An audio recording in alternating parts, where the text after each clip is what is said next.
We are EduSoft Software Training Services. This is the video tutorial for beginners in 3ds Max Hello software. friends, today we will discuss about shell modifier in 3ds Max.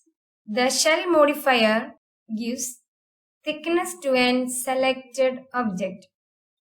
Here we will demonstrate an example for shell modifier. First we should make a selection. Then go to modifier list and should activate the tool shell modifier.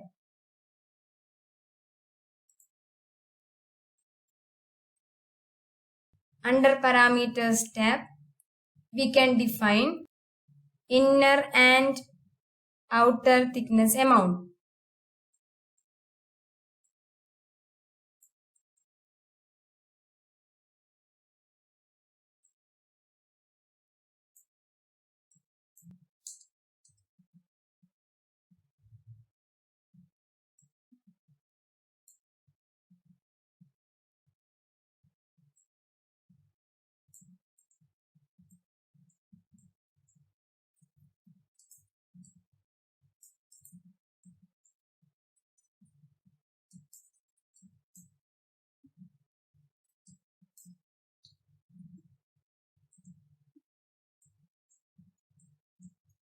Thanks for watching this video.